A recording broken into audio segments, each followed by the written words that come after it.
Hi friends, so glad you joined me today. This is the Yes You Can Draw Club, and I'm Pat Nepley, your master artist. I'll be with you at all of these club meetings. This is club meeting number 3. Now let's go over what you're going to need for today's club meeting.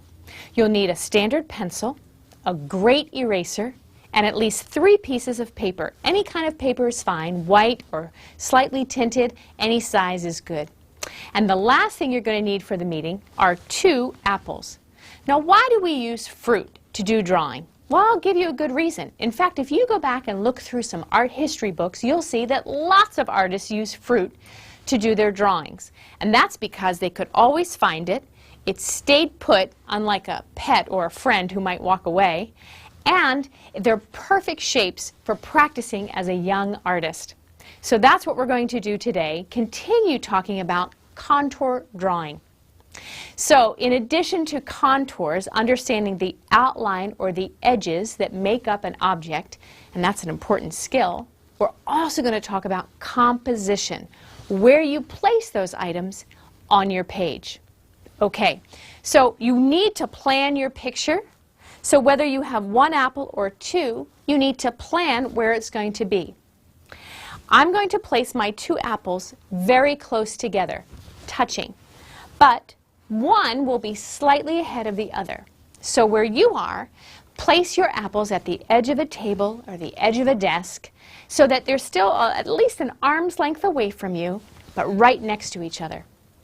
Now, where are we going to place those apples on the page? Today, for our contour drawings, we're going to use several different tools, but we're also going to learn about how those tools can be used in composition. Now, if I have 1 large piece of paper, I have to think of the space where I'm going to place it in order to make the best drawing. Here's some things that young artists often do. They place the item right in the center. So if I was doing a contour drawing of the apple, remember, contour is simply the edges, right in the middle.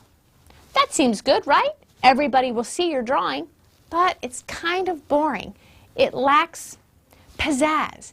And in order for you to have a drawing that's really good, you must think of where you're going to place things.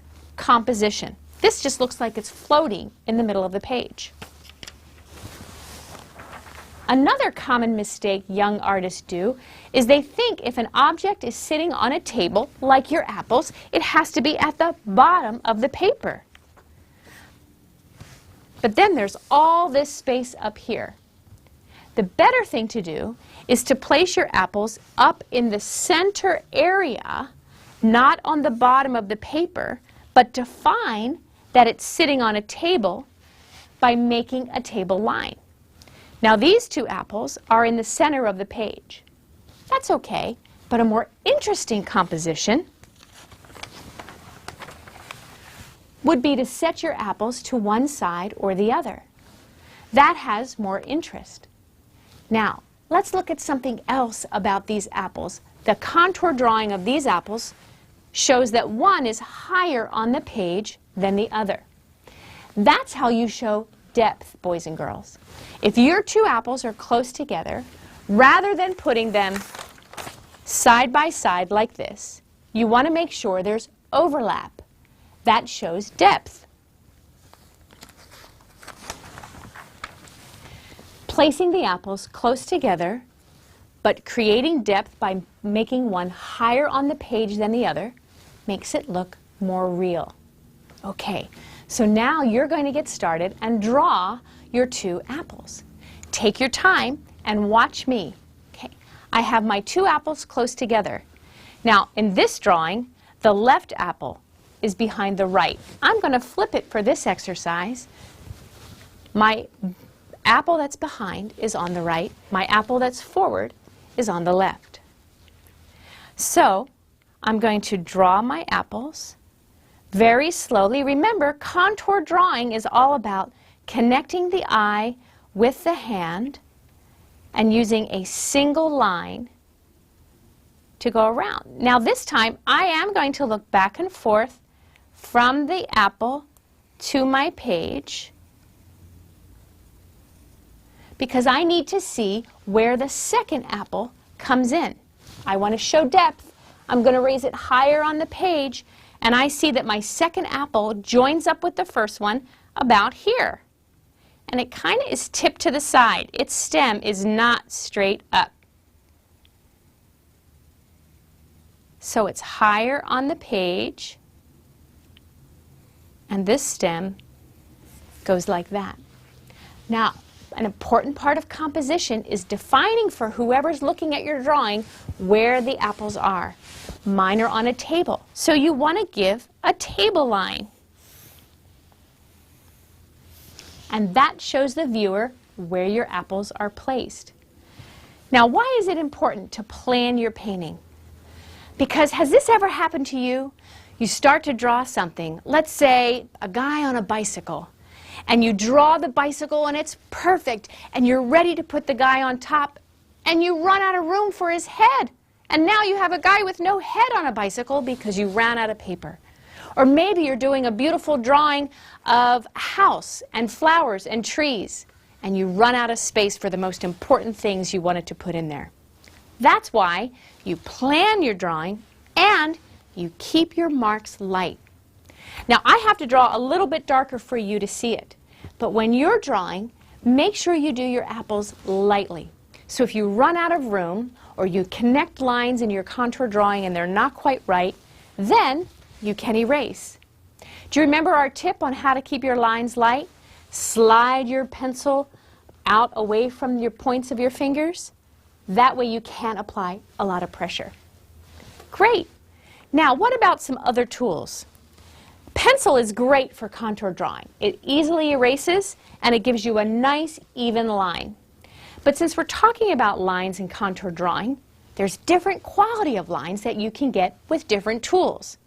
So today, with your pencil and your paper, you can also use some additional tools like charcoal and a marker or even an ink pen to get different kinds of lines. So let's try that. I have 3 boxes here. Now I'm going to do the apples with 3 different tools and show you how the line quality will be a little different. So let's start with just the pencil like you've been using. And with a light line, I'm going to draw the 2 apples.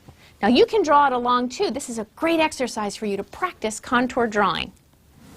So I have my forward apple, and I have a light, even line.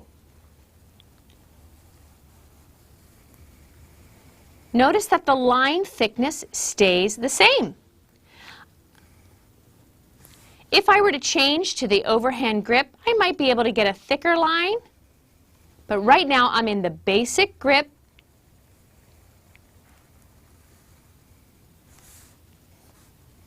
And I have an even line. Now in the second box, we'll use a different tool, charcoal. Now you can buy just plain charcoal, which is extremely soft and very fragile, or you can use a charcoal pencil. That way you can hold on to the pencil a little tighter and it won't break. But charcoal is very smudgy, just like the charcoal you would have in your backyard barbecue grill. So it's kind of messy, but it's great for getting a different kind of effect with your line. So let's do the same thing using charcoal. Now because charcoal's smudgy, I don't even have to use a lot of pressure, and I can get a very dark line. See how much darker it is from that gray pencil?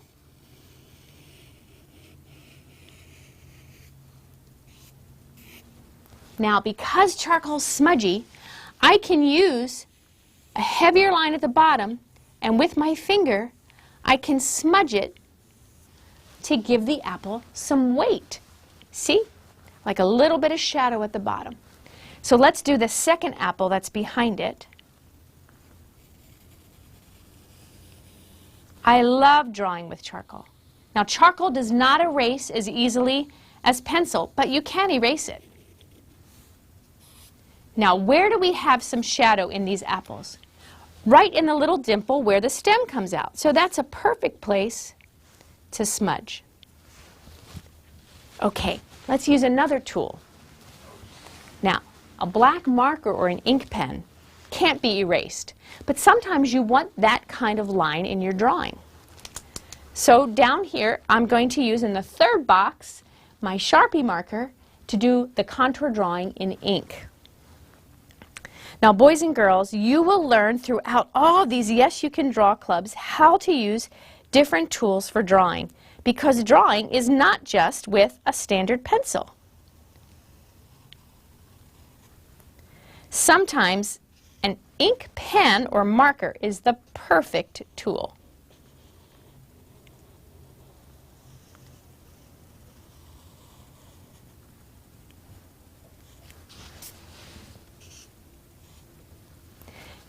I want to give my apple some context, so I'll put a table line. I'll do the same thing with my charcoal. So here you have 3 contour drawings of the same subject matter, that's what you're drawing, but the lines look totally different. The lines are very fine for the pencil, very even.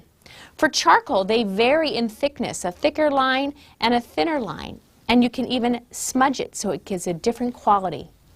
And then pen is a very bold line, black against white, strong contrast. So by using different tools, the same technique, the same subject matter, you have a totally different look. Now this is important, boys and girls, as you go to practice drawing. I want you to practice this week using different tools. Grab a pen. Grab a marker, even a crayon, and do your contour drawing of your apples lots of different times, lots of different tools. Because with practice, you'll learn that yes, you can draw. You know, I think about what our hands can do. All of these drawings, hands are pretty amazing, aren't they? In fact, maybe you already do a lot with your hands. Do you play piano? Perhaps play guitar? Do you learn how to knit or sew? Maybe you play a great sport with your hands, like basketball. Well, I love reading this part of Scripture because it talks about what God did with His hands. This is Psalm 19, verse 1. The heavens declare the glory of God. The skies proclaim the work of His hands. God's hands were amazing. Look at what they made, and the skies do declare it. I love to go outside at night and look at all the stars. It's incredible.